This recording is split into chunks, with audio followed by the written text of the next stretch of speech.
Dito kami ngayon sa main conveyor mga lods. Ay naglalagay kami ng mga roller guide. Ito yung mga kasama namin mga idol.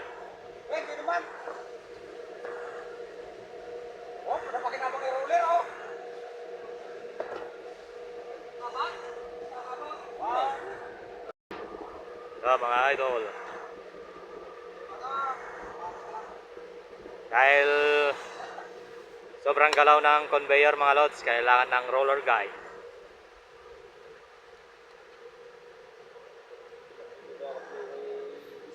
Para maganda yung ikot ng conveyor.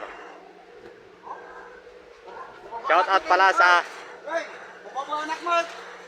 Likat, tutukan ko lang. Kawa ka doy. Kaway, kumuna naman.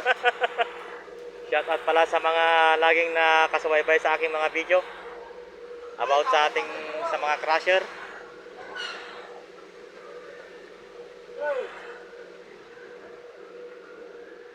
At una sa lahat, sa mga nakasubscribe sa akin, anis ako sa inyo mga lods. Sobrang pasalamat ko sa inyo dahil hindi kayo nagsasawa sa aking mga video.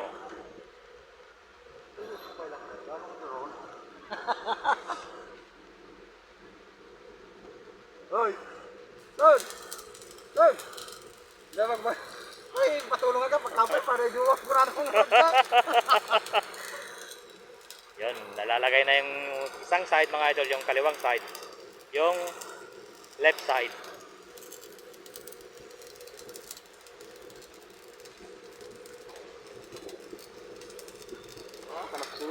Oh mga idol, oh, ganado yung kasama natin mga lods, all around pump operator and welder.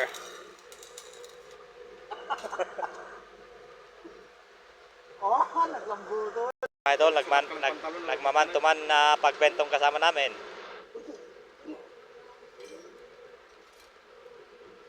Ano mga ibig eh?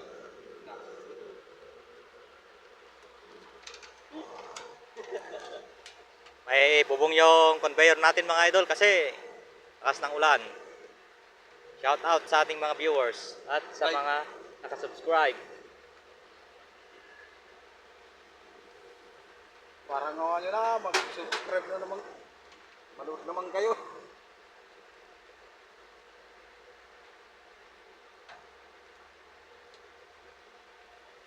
Pag may mga roller guide kasi mga lods, ay maganda yung align ng ating conveyor. Kaya pasangat ko sa gas guys. Dati jaman ko ba? Tama ko ba?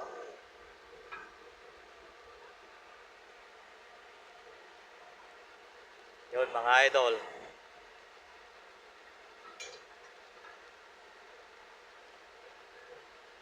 Ilalagyan na ng brace ng ating kasama.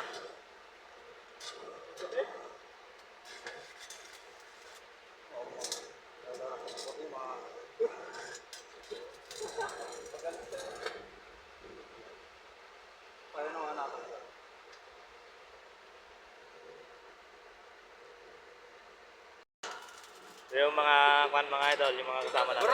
Update ko na lang po yung paggiling namin pag oras na nang nagawa na itong mga kailangan gawin.